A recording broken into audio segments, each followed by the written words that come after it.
Estamos una vez más en De Vuelta con la Historia y hoy nos complace compartir con una de las personalidades más reconocidas en Buenaventura y quien está más autorizado para hablar del tema que queremos compartir hoy con ustedes.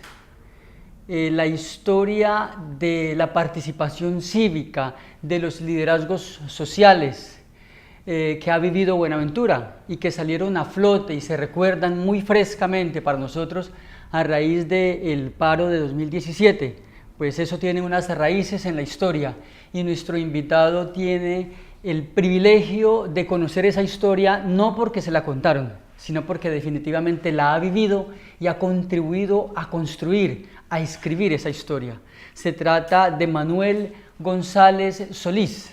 Él, como pocos de los bonaverenses del presente, ha vivido los tres momentos más culminantes y representativos de esa trayectoria de liderazgos en Buenaventura. Él vivió lo que se conoce como el paro cívico del año 64 y luego en el año 1998 y participó también de la gestión y de las vivencias de manera muy comprometida con el paro cívico del año 2017. Por eso para nosotros es un privilegio hablar con Manuel González Solís y en sus memorias, en sus vivencias, traer para las generaciones del presente ese acumulado de experiencia. Es un gusto para nosotros, Manuel, compartir con usted en De Vuelta con la Historia. Para mí es un placer y la honra y la gloria sea para el Señor que permite este espacio, este momento de compartir lo que de Él hemos recibido, la vida, los acontecimientos y todo lo que en ella hemos podido hacer para el beneficio de la comunidad. Creo que el escenario no podía ser mejor. Retomar un poco la historia vivida por nuestro pueblo y hablar por aquellos que también han participado pero que no tienen la oportunidad de llegar a estos tipos de espacios. 1964 marca y rompe la historia de Buenaventura en las luchas sociales. Una lucha social que había sido venida preparada por un hombre grande que llegó a Buenaventura, que fue Gerardo Valenciano, nuestro obispo, y que desde el 53 que él llegó, empezó a darle a la educación el valor y el significado que ella tiene. Luego todo esto se fue materializando en una exigencia, porque siempre hemos sabido exigir nuestros derechos. Desafortunadamente no hemos encontrado los ecos necesarios para resolverlo.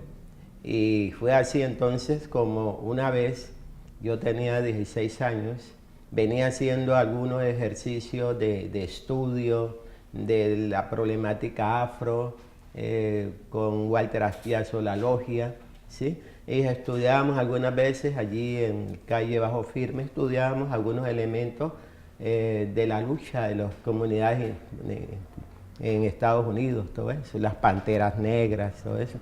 Y también la lucha de otros grupos que vienen entonces participando en esta reivindicación. Pues muy bien, Manuel, muchas gracias por presentarnos esa panorámica y darnos a entender que los movimientos cívicos y los acontecimientos humanos, por supuesto, tienen unas raíces, de modo que esta conversación que la hacemos para conocer la historia de los movimientos, de las manifestaciones sociales en Buenaventura, las queremos hacer a partir de lo que sucedió en 2017 y mostrarle a las presentes generaciones que esa manifestación tuvo un origen, tuvo unas raíces y que se ha gestado entonces a lo largo de una historia y que tiene unos personajes que han sido claves. De hecho, en el paro cívico de 2017, no solamente usted, sino hay otras personas que vienen de esa época. Hablemos un poco de esos liderazgos actuales que han caminado esa misma trayectoria, Manuel.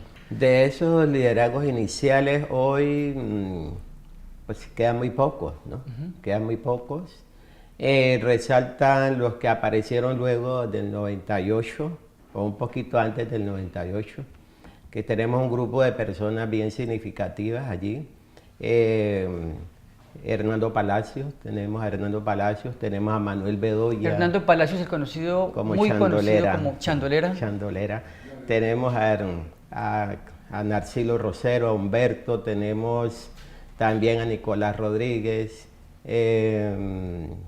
Manuel Bedoya, de los más significativos, es decir, la gente que hacia atrás ha venido asumiendo y se ha mantenido en la lucha. Hay otros que han estado pero han pasado o se han retirado, listo. Pero todo esto ha permitido entonces entender que la lucha ha tenido unos principios y esos principios son de los cuales vamos a trabajar. Y eso nos remonta justamente, Manuel, a esa época que podríamos llamar dorada del Pascual de Andagoya, de esos personajes que vivieron esa época de las primeras manifestaciones de liderazgo estudiantil. Algunos de ellos también que podemos mencionar porque nos hablan de esas épocas. Óscar Gutiérrez, el periodista de Radio Buenaventura, ¿cierto? Sí. Vivieron esa época allí, entonces se gestaron unos liderazgos. Sí, se gestaron unos liderazgos muy importantes. Gracias a Dios me correspondió por haber entrado en el 66 al Pascual, casi 66, 65, porque ahí los años empezaban en septiembre y terminaban en junio. Entonces me correspondió esa parte. Fue una época dorada, digámoslo así. Se gestaron grandes hombres como los hermanos Campas, por ejemplo.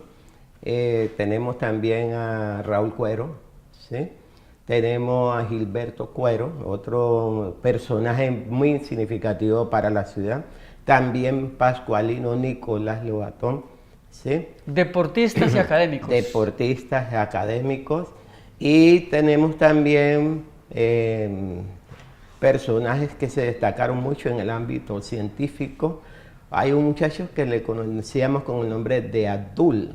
Es un muchacho que luego pasa a la Universidad Pedagógica de Tunja y allí se vuelve profesor de la Pedagógica de Tunja. Fue una persona brillante, era tímido en el colegio, él iba un poco más adelante de mí. Sin embargo, uno se fija más en los que van hacia adelante que en los que están atrás. El Pascual dio grandes líderes. Tenemos gente que formó inclusive el movimiento político OLA, ¿sí? Que fue generalmente formado por todos los pascualinos que fueron a estudiar a Bogotá y que luego desde allá seguían pensando en la problemática de Buenaventura. Y eso también contribuyó a darle fuerza a todas esas reivindicaciones que desde el 64 el pueblo ya de una manera un poco más organizada, con un liderazgo de Oscar Castro, de una señora Isabel Sánchez, de un hombre del interior del Pacífico, Sillas Paredes, y personas que, digamos, hoy prácticamente no cuentan, pero que hicieron su aporte en el paso por la tierra, hicieron un aporte muy significativo y entendieron que alguien tenía que ponerle el pecho a las reivindicaciones. Para hacer este diálogo sobre esa historia, esa larga historia de Buenaventura, teniendo como referencia lo acontecido en el año 2017, en el paro cívico, no podemos pasar de inadvertido el hecho de que hay un personaje que influye en todo este tiempo, en este largo tiempo, y es como un líder espiritual que ha estado acompañando al pueblo de Buenaventura, lo vivió de frente y de cerca ese primer paro cívico del año 64, pero sus mensajes y la fuerza de las ideas que transmitió perviven hasta el presente. Está entonces enraizado en la historia de Buenaventura y es Gerardo Valencia Cano. Hablemos un poco de eso, Manuel. Gerardo llega en un momento muy especial para la ciudad. Llega en el año 53 y entiende que para poder desarrollar y hacer un trabajo efectivo de su espiritualidad, piensa que el pueblo necesita educación, necesita sacar todo ese conocimiento. Aquí habían personas que tenían una cultura general, pero esa horizontalizada, pero no profundizada. Entonces necesitaba eso. Segundo, la mujer no tenía capacidad, no se le daba el espacio para que ella pensara y tomara también acciones en su propia construcción de su futuro y en el futuro de su familia. Entonces Monseñor se da cuenta que no hay el espacio para la mujer y decide entonces empezar a construir eso. De allí entonces que ya conocemos las obras que hizo Monseñor en torno a la mujer, pero lo que más sentido tenía es la manera como él todos los días, mañana y tarde, hacía un programa radial en Radio Buenaventura, a través del cual dejaba un mensaje de estímulo, de dignificación, y de allí viene también eso de que nosotros luchamos por tener una vida digna en el territorio. En la historia reciente de Buenaventura, entre los liderazgos que provienen de esa época, ha circulado todavía hasta nuestros días, Manuel, un fragmento, lo regalan en forma de copia, de fotocopia, de un mensaje de Gerardo Valencia Cano en el que preguntaba: ¿qué esperas, pueblo, que no te levantas? Algo así, ¿cierto? ¿Cuánto tienes que esperar para despertar? Y es un llamado a que Buenaventura se haga dueño de su propio destino, lo decía usted en alguna conversación. De eso se agarró parte de este liderazgo que lideró el paro cívico del año 2017. Me encantaría que usted nos haga una reflexión sobre eso. Sí, hemos entendido que si nosotros no tomamos nuestro destino en nuestras manos, esto no va a avanzar. Quienes piensan que las soluciones a los problemas nuestros llegan de afuera están equivocados. Porque el que viene de afuera viene con una visión que no es de territorio, no es de cultura, no es de identidad. Y por lo tanto, por más que quiera, no va a lograr eso. Puede lograr lo que él tiene en su medio y lo puede transportar acá, pero eso no llena las expectativas de nosotros. Por eso Monseñor dijo una frase que se cumplió proféticamente ahora en el paro cívico, y es que cuando el hombre y la mujer del Pacífico asumen en sus manos su propio destino, habrá progreso y bienestar.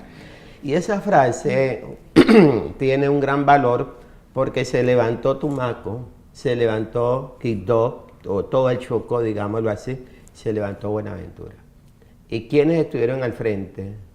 Sus hijos que tenían y entendían el sentido de la reivindicación de la lucha. Y me parece que eso es algo histórico. A mí se me eriza la piel cuando empiezo a mirar ese pensamiento de Gerardo de muchos años, pero cómo la continuidad de la idea se va transportando y se va plasmando en el tiempo.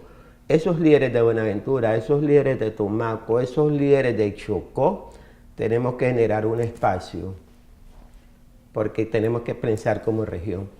Y como cuando pensemos como región, empezamos a construir ahora sí la ruta de nuestro propio destino.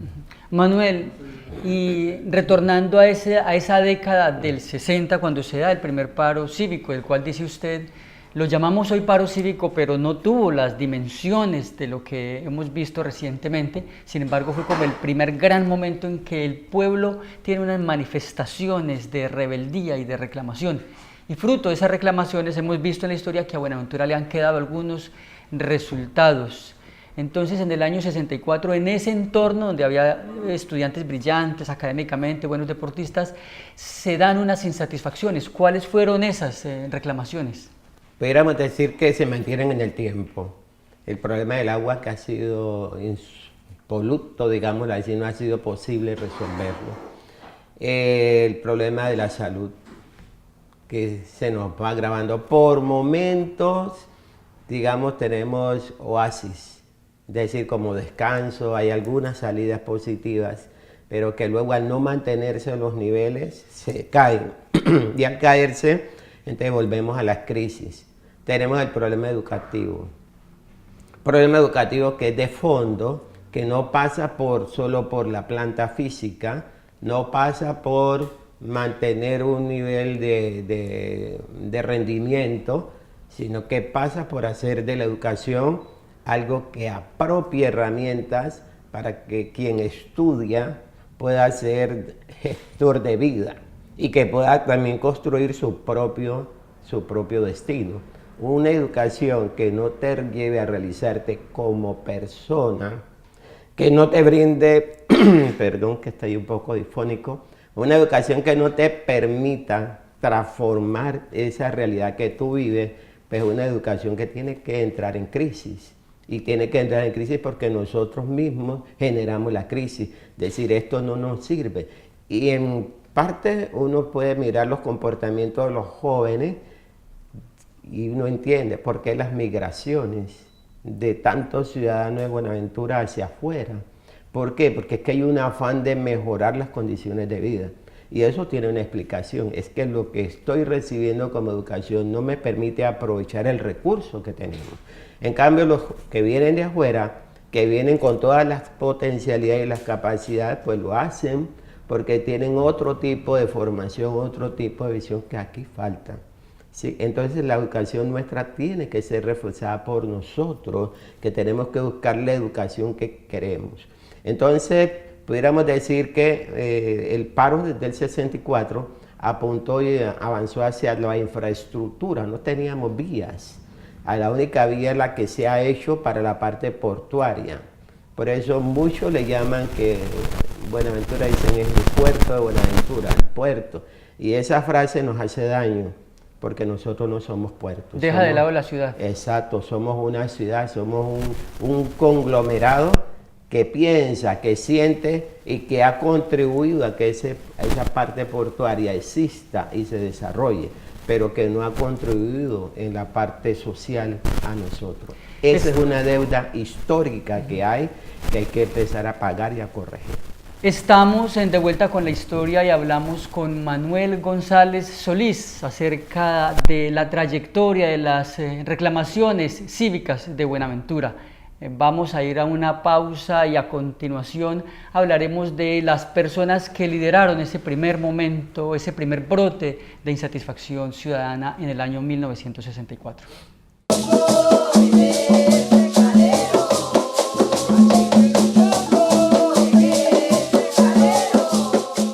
Continuamos en De Vuelta con la Historia y quiero preguntarle a Manuel cuáles fueron esas personas que para el momento lideraron las manifestaciones de rebeldía y las reclamaciones del pueblo de Buenaventura en el año 64. Bueno, como te decía, el Pascual marcó un norte. El Pascual marcó un norte porque ya estaba produciendo bachilleres. Recordemos que aparece en 1943 y ya estaba produciendo. El personal de Buenaventura, los estudiantes de Buenaventura se dirigían siempre a Bogotá. Y desde Bogotá tenían ya un panorama distinto, otra visión, y desde allá seguían trabajando por Buenaventura. De allí tenemos gente como el doctor Edgardo Caicedo, por ejemplo, que también fue alguien que contribuyó en esa formación, en eso.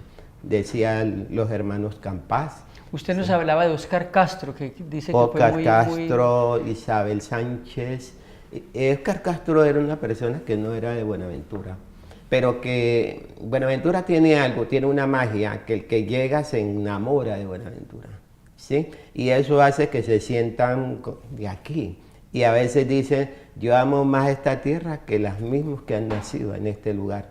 Y eso es cierto. Uno lo puede sentir y palpar porque uno está constantemente con esas personas y se sienten sin tener una piel oscura o negra como la nuestra. Son personas que sienten lo que nosotros sentimos e incluso se esmeran más por buscar la solución más rápidamente. Y eso le pasó a Óscar Castro, que lideró ese mensaje. Y como tú lo decías en la introducción, pues no fue un paro, realmente fue una movilización de una parte.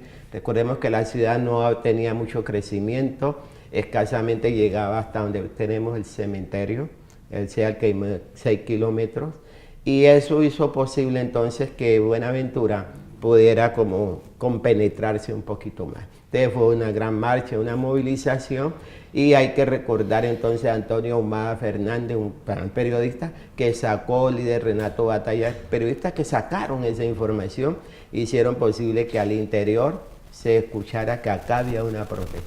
Y el presidente luego, entonces aquí no vino nadie, como en los paros anteriores no vino nadie, solo en el paro del 2017 vino una bancada de presidencia, ministros y todo lo demás, pero en los dos anteriores, en el 64 y en el del 98 no vino. Y hablemos entonces y entremos en la manifestación del año 98. La manifestación del año 98 es fundamentalmente financiera. Tenemos todas las angustias y todo lo demás, pero teníamos un municipio que no tenía cómo funcionar, estaba postrado, no había ingresos propios, no tenía cómo pagar sus nóminas, tenía grandes atrasos con los jubilados, tanto del municipio como de las empresas municipales, no podía pagar los servicios que pedían las empresas, es decir, era un caos terrible, y eso hace que teníamos unas empresas municipales al borde de la ni siquiera en el borde de la bancarrota, ya con la lápida de la liquidación encima, porque en ese año hubo que liquidar las empresas que en el 97 el Consejo con el alcalde de turno tomaron la decisión de que era inviable su funcionamiento y había que liquidarla. Entonces, teníamos un panorama muy pesado, muy difícil, que gravitaba en la administración que iniciaba, que era la del doctor Freddy Salas, que me llama a participar en esa administración, y para mí eso fue algo sorprendente porque yo no hago política, ¿sí? Bueno, yo hago política de la visión, pero no política partidista. Entonces, como yo no hacía política partidista, pues no tenía esa posibilidad pero el poder relacionarnos, y eso es muy importante en los jóvenes hoy, relaciónense, salgan de sus casas, conversen, muestren sus pensamientos, eso sí yo hice, mostré mis pensamientos, habilidad, y nos hicimos amigos, conversábamos y todo lo demás, y él me tuvo en cuenta en eso.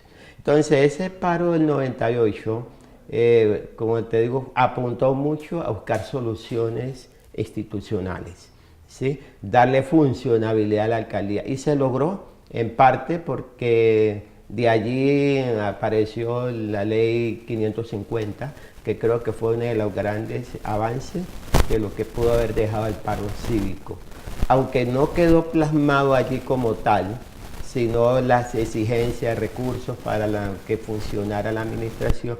Pues una de las primeras respuestas del gobierno fue la ley 550. Nos damos cuenta que las reclamaciones han sido el recurso para que al pueblo de Buenaventura le llegue lo que por razones naturales y obvias tendría que venir del gobierno nacional y del gobierno central. Manuel, de hecho, frente a las reclamaciones del año 64, usted y otras personas nos han hecho la precisión de que efectivamente se vino luego lo que se llamó el Play de COP. Es así, Manuel, recordemos un poco eso, porque efectivamente entonces desde el 64 sí quedaron algunos resultados. Del paro del 64, de la movilización del 64, quedaron las concentraciones escolares, eso hay que reconocerlo.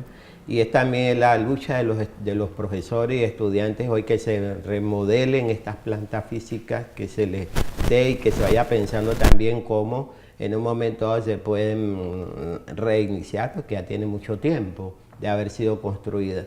El hospital que hoy estamos luchando porque se abra, pero que también ya nos estamos dando cuenta que hay que hacer otro, y por eso la ciudadela que se planteó en el paro cívico, la ciudadela de la salud, en eso vamos avanzando, ¿sí? En ese hospital tuve la oportunidad y la dicha de que nuestros 3 hijos nacieran allí, precisamente, y por eso, y por todo lo que ha significado 2 hermanos, incluso un hermano que una vez lo avaliaron, le pegaron 5 tiros, ahí lo llevamos, ahí le salvaron la vida, una hermana que tenía problemas estomacales igual, y creo que como yo, mucha gente se vea beneficiado del hospital y valora el hospital, valora el servicio profesional del personal que hay, que a veces nos quejamos por el trato y todo lo demás, pues bueno, es que es que nosotros todo lo tenemos que aprender sobre la marcha, ¿sí?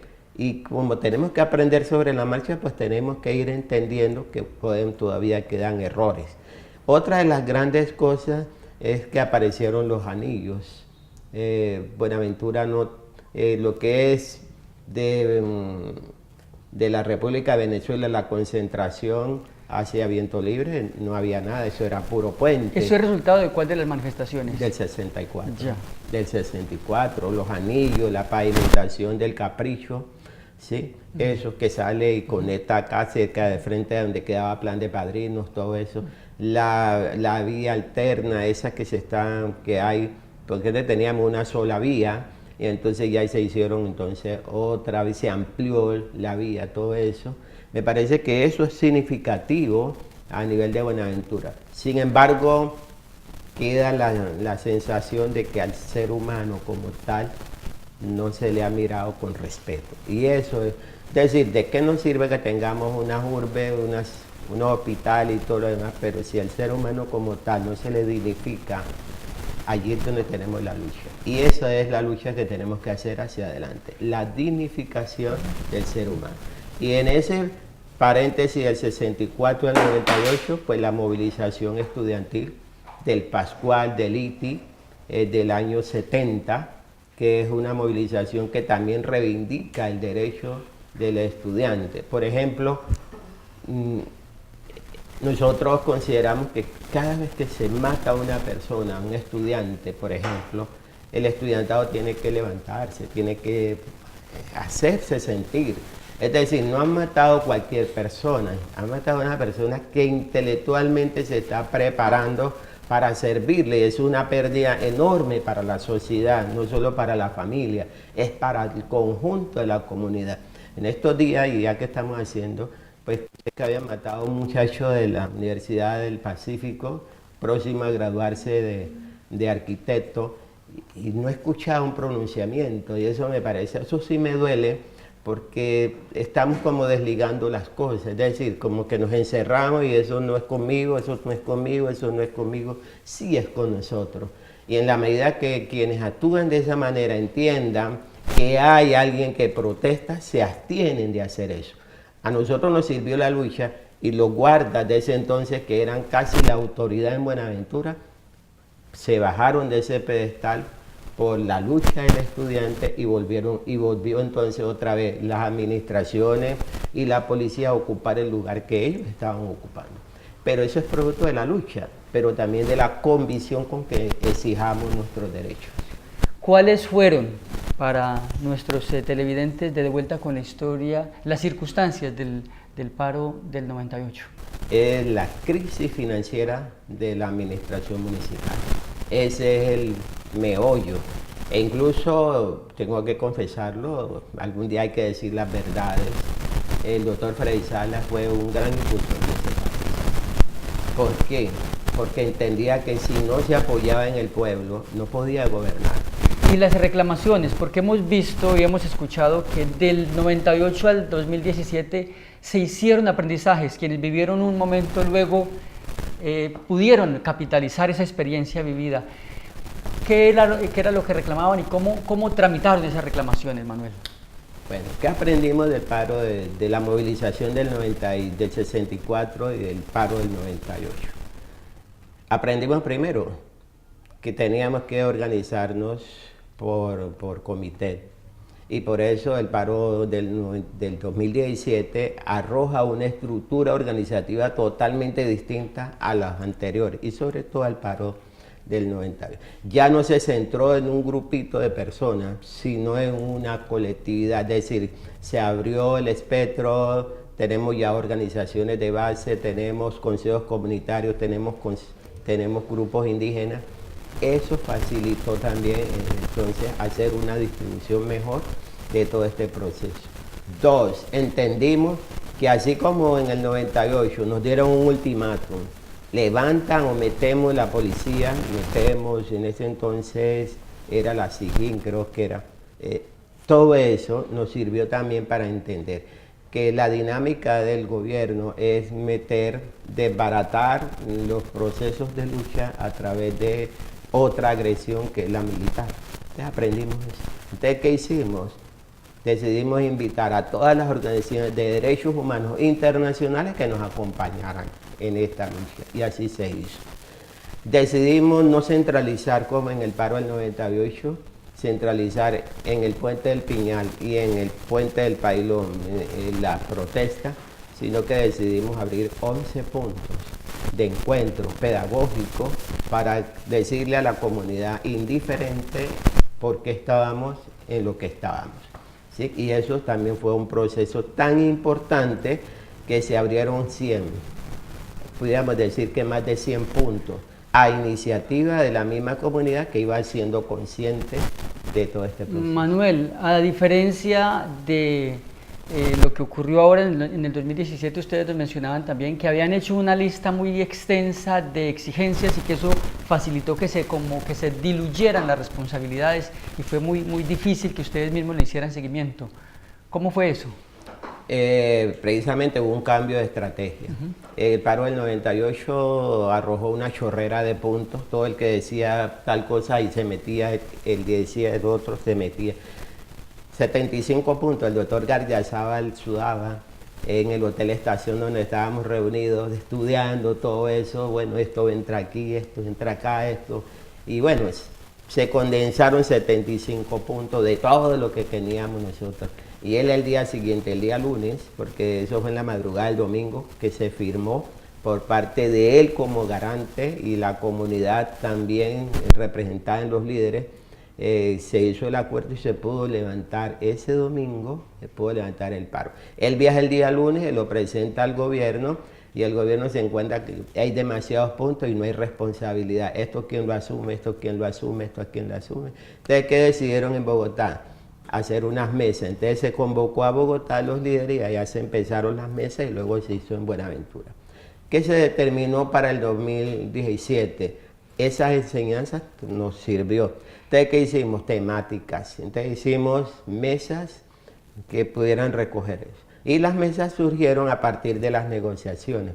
Entonces organizamos, invitamos a la comunidad que tuviera experiencia, conocimiento en los temas, que se metiera en una mesa.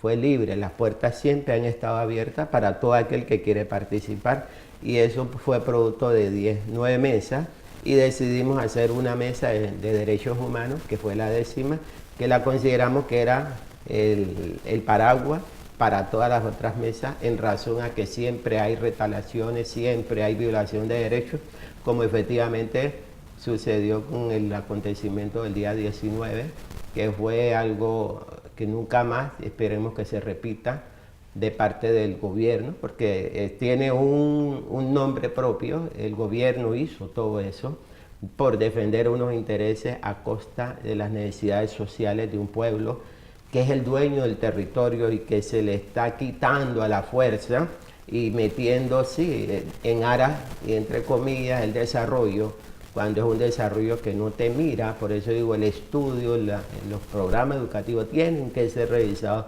para que eso que los otros ven como potencialidad y riqueza, pues también nos sirva a nosotros, porque hasta ahora podemos decir que no nos está sirviendo, porque lo que nos dan no es suficiente para valorar eso.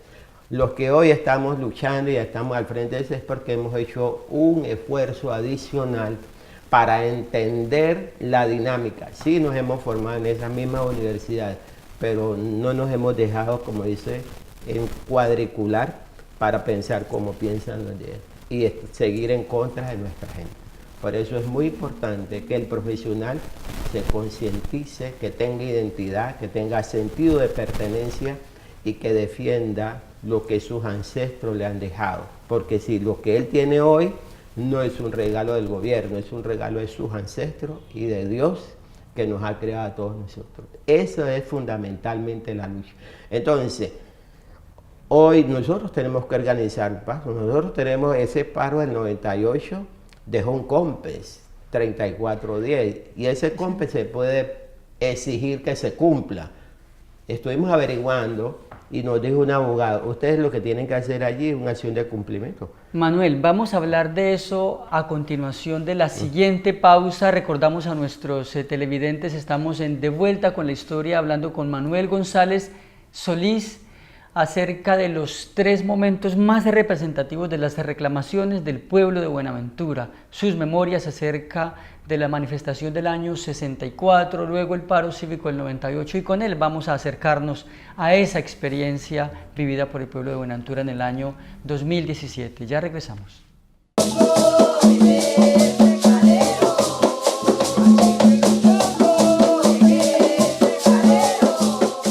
Regresamos a De Vuelta con la Historia y hablamos con Manuel González Solís. Él nos recuerda la experiencia, mejor el resultado del paro cívico del año 98, y entre ellos un documento COMPES que en su manera gruesa, en su componente grueso, pues ha sido incumplido, como es una, podríamos decir, una constante, una tendencia muy marcada en nuestros gobiernos.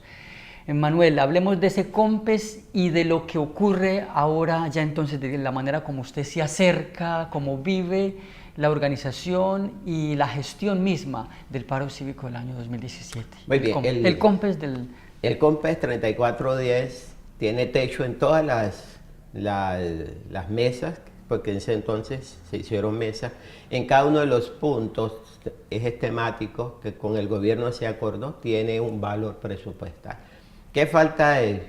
Que el gobierno decida cumplirlo, así como cumple los COMPES de infraestructura para generar movilidad y otras cosas para el transporte y para la economía nacional e internacional, pues también necesitamos que se cumplan los COMPES sociales, porque es que un país o un lugar sin comunidad no existe, porque lo que le da sentido a los lugares es el ser humano. Aunque esos territorios existen sin nosotros, por eso tenemos que ser amigables con el medio ambiente, ¿sí? Por lo tanto, yo sí invitaría a que el grupo de abogados se organicen y puedan hacer una reclamación ante la Corte Constitucional para que eso se cumpla, o ante el Consejo de Estado, porque legalmente todo está listo, pero el gobierno no ha cumplido, pero hay que presionarlo para que cumpla. ¿Qué se ha logrado con el paro cívico del 2017? Unos avances impresionantes. Uno, hay un vacío, y tenemos que entender eso, hay un vacío de gobernabilidad y gobernanza al interior de nuestro territorio.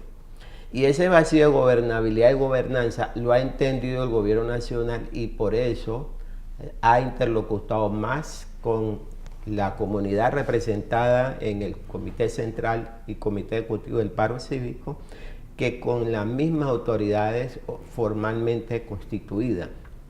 ¿En razón de qué? Que la comunidad le presenta la propuesta y le da soluciones. El gobierno local tendría que hacer lo mismo, presentar la propuesta y dar soluciones. Esas cosas es las que le falta al gobierno local. Le falta tener más sentido, eso que se dice en campaña, materializarlo en acciones. Y eso facilitaría, digamos, que la reclamación popular caminara más fácilmente y que el gobierno enviara los recursos para que su ente que lo representa, que es el alcalde local, pudiera funcionar. Entonces me parece que en eso tenemos que revisar. Eso es nuestro, porque es la gente nuestra la que está al frente, y que esa gente nuestra tiene que pensar que tiene una población a la cual juró en su posesión cumplir y defender, y tiene que hacerlo. Lo segundo es que se logró 1.6 billones con el gobierno a través de los ministros que vinieron, con cada mesa se reunieron y definieron de su ponqué, de su presupuestal, sacar un valor para cada petición que estaban haciendo por mesa. Los liderazgos han ido madurando y han ido creciendo, porque definitivamente usted lo dice, mirando en perspectiva histórica, esta última manifestación estuvo mucho más organizada, hay más consolidada una visión de cómo enfrentar incluso los obstáculos que pone el gobierno central. Creo que esta pregunta amerita que le pongamos atención a lo que yo voy a decir. Hay personas que se disgustan porque otro esté allí y hay gente que dice que no se siente representado por los que están allí. El problema no es que te sientas representado, no, es tú qué estás haciendo para que lo que tú quieres se vea reflejado en la lucha que están haciendo los otros. Porque es que yo no puedo estar mirando como si yo no fuera partícipe de la situación y de la realidad. Cuando yo expreso ese tipo de cosas me estoy abstrayendo o estoy pensando en mis propios intereses y eso no es para eso. Es decir, ¿por qué han permanecido esos líderes? Porque no han pensado en ellos, sino han pensado en lo colectivo y así es que tenemos que pensar. Es decir, que queda claro que muchas de las personas que lideraron el proceso de 2017 ya estaban haciendo la lucha en el 98. Exactamente, y ni siquiera solo en el 98, vienen desde que tomaron conciencia de que había que luchar por unas mejores condiciones de vida. Y es que la vida nos ha ido uniendo, es decir, no hemos estado siempre juntos, pero nos hemos ido encontrando en la misma problemática, en los mismos puntos en que consideramos que debemos de estar allí. Entonces nos vamos encontrando, nos vamos viendo las caras y nos damos cuenta que somos los mismos. Mire, hoy hay mucha gente que reclama participación y reclama derechos y pregunta si ha estado en la lucha, si ha participado en esa lucha. Entonces, no, yo creo que uno reclama es lo que uno ha sentido. O reclame como ciudadano, con unos derechos, pero diga, bueno, yo también tengo que aportar, porque es que no tiene sentido, nosotros no somos gobierno, entonces, ¿para qué nos reclaman a nosotros cuando nosotros no somos gobierno? Nosotros somos personas que entendemos, interpretamos una necesidad de la comunidad y la lideramos, eso es todo lo que hacemos, para que el gobierno traiga los recursos y se los dé a quien lo representa en la municipalidad, que es el alcalde, y que el alcalde lo ejecute. Pero cuando el alcalde no ejecuta esos recursos, pues toca tomar otro tipo de acciones. Y por eso el Comité de Paro Cívico, y hay que decirlo, pues también está pensando en cómo resolver esa dificultad que hay, porque necesitamos amigos, gente que sea amiga del pueblo, que no le ponga obstáculos en las reivindicaciones que se están consiguiendo. Ejemplo, se consiguieron 6 ambulancias y hoy se dice que no hay ni una ambulancia, que hay un accidente y que no se puede mover la ambulancia. ¿Quién ha dicho eso? Lo que tenemos es que tener una utilización de esas ambulancias. 6 ambulancias que no le costó una moneda al gobierno local y que se consiguieron en la movilización del 2014.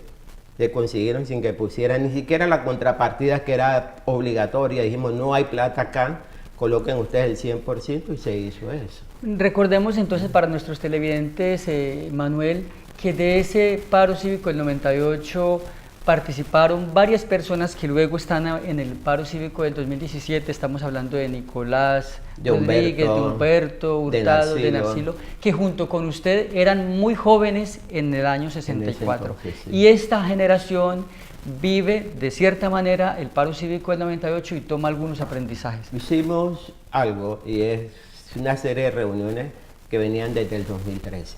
La situación de Buenaventura... Del 2003. Del 2013. La situación de Buenaventura venía agravándose. Se nos subieron los picos de violencia, los picos de desplazamiento.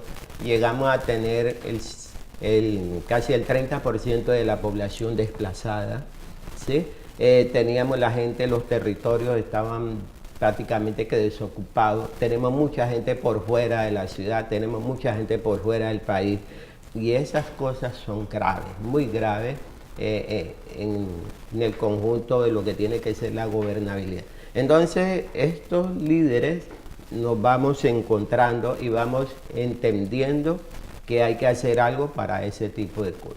Entonces, aparece también otra figura muy importante que se gestó desde el paro del 98 hacia acá y apareció un grupo llamado Juventud 500 que nace precisamente de la lucha social que se hizo del proceso de comunidades negras. No estoy hablando de PCN actual, sino estoy hablando del conjunto de personas y organizaciones que nos organizamos para ser visibles como pueblo negro o como pueblo afro, ¿sí? Y de ahí de esa lucha de la AT-55 que nos permitió luego acceder a la Ley 70, que fue otra gran conquista, entonces se generó unas condiciones nuevas. La gente entendió que había que estudiar el territorio, que había que estudiar las particularidades, qué era eso de titulación colectiva, y eso fue generando unas condiciones mucho más favorables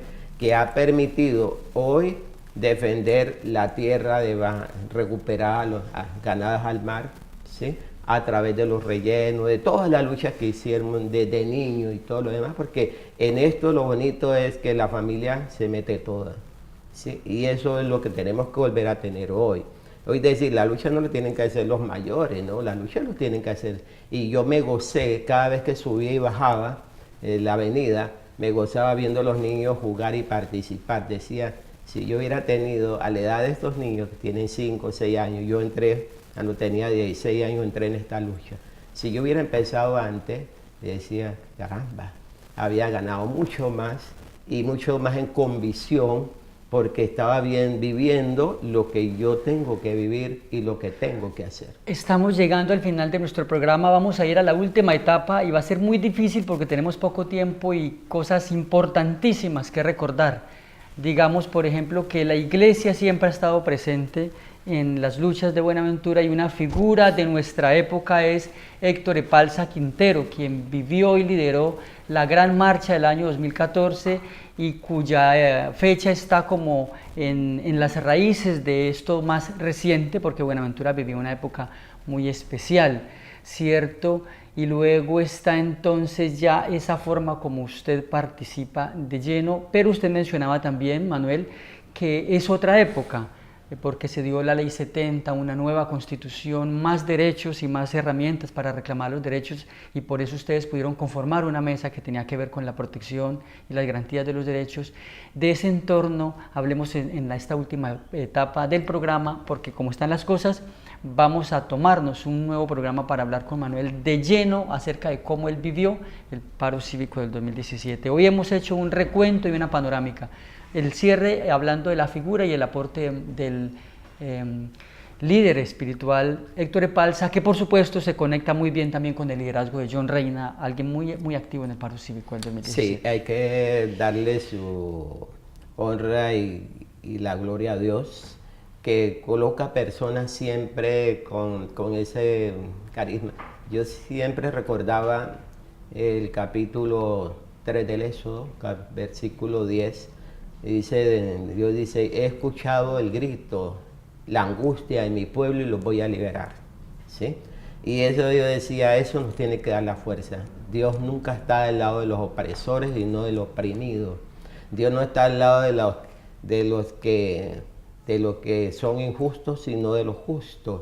Por lo tanto, Él no está del lado de quienes gozan y disfrutan de todas las cosas y se olvidan de los demás egoístamente, cuando Él todo lo hace. El sol sale para todo, la lluvia cae para todo, el aire es para todo, la naturaleza es para todo. Y entonces, ¿por qué la gente se apropia de lo que no le pertenece y ocupando más de lo que necesita para vivir? Eso es una manera. Entonces la iglesia ha entendido esa misión, la opción por los pobres, y de Gerardo Valencia Cano, que pudiéramos decir, colocó la gran bandera de la reivindicación. Monseñor Heriberto fue menos, había que reconocerlo, su formación no le dio para ese tipo de cosas, pero ya los que vinieron, Rigoberto, lo que vino luego de Héctor Epalza, y sobre todo Héctor Epalza marcó un hito donde la gente le reconoció que él era el obispo del pueblo, ¿sí? Y a mí me parece que ese reconocimiento dice mucho. Cuando un pueblo titula a su líder de un hombre cercano a él y le hace ese reconocimiento, le dice el obispo del pueblo, es un honor bien grande. Y él sabe responder a eso y dice, cuando yo muera, mis restos tienen que venir a Buenaventura porque yo soy de Buenaventura. Y luego él dio un total espaldarazo a la lucha. Él era una persona, o es una persona, que se comprometía mucho. Tenemos, a nivel de la iglesia, tenemos una comisión llamada Comisión Vida, Justicia y Paz y Solidaridad. Esta comisión se encarga de sacar comunicados, estamos en mora de sacar uno frente a la realidad que estamos viviendo hoy, ¿sí? Y eso hace entonces que la iglesia sea protagonista. Cuando hubieron los casos de Pique y todo lo demás, que las administraciones decían que no había nada, que no pasaba nada, y hoy también siguen diciendo que no está pasando nada en el territorio, pero la iglesia está diciendo sí pasa, y nosotros somos conscientes de que la gente que está allá no está mintiendo, está diciendo la verdad. Eso es cierto. Entonces, a veces por cuidar el cargo, a veces por cuidar que no lo degraden, porque no lo retiren, porque no los cambien, etcétera, la gente miente, y resulta que no estamos llamados en los cargos para mentir, estamos llamados para decir la verdad. Diga que no puede, diga que el problema supera sus capacidades, dígalo. Y eso no es un delito, ni en ninguna parte. El gobierno también reconoce que no tiene los recursos para cubrir todas las necesidades de la comunidad, y eso lo reconoce. ¿Y por qué no podemos reconocer que no tenemos hoy la capacidad para cubrir todo el territorio, que hay grupos armados, etcétera? Entonces la iglesia siempre es fuerte en ese tipo de cosas y está diciendo. Entonces, en el 2014, Monseñor Héctor Espalza lideró y convocó a una movilización para enterrar la violencia, porque ya estábamos hastiados. Estábamos hastiados, y decirle al gobierno local: vea, ustedes no pueden ya con esto, dejen que nosotros actuemos. Y efectivamente el gobierno nacional vino y se sentó, y a partir de ahí, vamos ya para 5 años, en el gobierno nacional se sienta con las comunidades. Es el único lugar de Colombia en donde el presidente se sienta, los ministros se sientan con la comunidad. No hay ningún otro.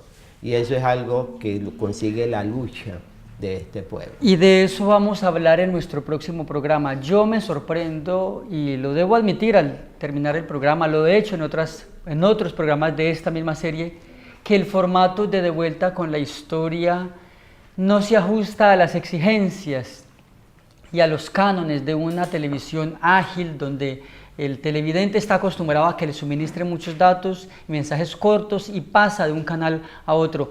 Quienes hayan acompañado el programa hasta este momento se darán cuenta que Manuel tiene muchas cosas más que decirnos, y en definitiva yo lo puedo decir con certeza: quien quiera conocer la historia de Buenaventura tiene una cita con Manuel González Solís, si es que quiere entender en profundidad la historia reciente y la dinámica acerca de los problemas y las esperanzas de Buenaventura. Manuel, para nosotros ha sido un auténtico gusto, y espero que quien haya acompañado el programa hasta ahora quede también convocado para ver la otra parte de este programa, donde vamos a conocer en sus vivencias cómo se gestó, cómo se organizó y cuáles son sus análisis de todo lo que se hizo, se ha vivido y se tiene en perspectiva en torno al paro cívico del año 2017. ¿Cómo se sintió? Excelente, muy bien. Recordar la historia es vivir, ¿sí? Yo la vivo todos los días, por lo que me fascina. Es decir, hay dos cosas que me encantan: hablar del Evangelio, me encanta. Yo soy administrador de empresa, y una vez me llamaron en el Coterpo para que ayudara, porque se había ido un profesor de contabilidad y necesitaban, y doña Nelly había hecho un contacto con mi señora, que es contadora, y le dije, ella le dijo: no, a mí no me gusta, pero a él sí le gusta, y a mí me ha gustado enseñar. Cuando no tenía la edad para estar en juntas de acciones comunales, montamos con Esnel Hurtado, montábamos una escuela de alfabetización. A mí me ha fascinado eso, ¿sí? Entonces, a partir de allí, empezamos a hacer todo un trabajo pedagógico, formativo, que ha permitido que vaya siendo la persona que soy. Y lo segundo, aprendí también de mis padres, sobre todo de mi mamá. Mi mamá me contaba la historia de sus padres, y esa historia era una historia bonita, de una comunidad, de una familia que servía a las demás familias, que ponía todo lo que tenían al servicio de los demás. Mi abuelo tenía grandes extensiones de tierra, tenía varias casas, y hacía una casa grande. Cuando moría alguien de la comunidad, ahí era que lo velaban. Tenía reses y tenía ganado menor, dependiendo de la cantidad, si se sacrificaba un animal. Y la gente se quedaba los 9 días del velorio en ese lugar. Yo aprendí eso, y dice, la vida tiene que ser así. Y así le hemos enseñado a los 3 hijos que Dios nos ha regalado con mi esposa, que así tiene que ser, y así tienen que ser ellos. Es decir, tienen que seguir unas raíces que no se puede cortar porque eso ayuda a que nuestro pueblo tenga vida y vida en abundancia, como dice el Evangelio. Pues Manuel, muchísimas gracias por aceptar a ti, Ersaí, el de verdad, y al canal. Es un espacio bonito y ojalá pudiera llevarse y hacer un conversatorio, porque esto es bueno que se pudiera llevar a las escuelas, a los colegios, a las mismas universidades y decir, oye, ¿por qué no profundizamos en este punto? Vea, me llamó la atención esto, y pudiéramos hacer unos espacios pedagógicos interesantes. De eso queremos seguir hablando en De Vuelta con la Historia. Por hoy le agradecemos a Manuel González Solís, quien nos ha acompañado, y a nuestros televidentes, quienes hayan estado con nosotros en este capítulo más de la serie, y los invitamos desde ya a acompañarnos en la próxima en De Vuelta con la Historia. A ustedes, mil gracias.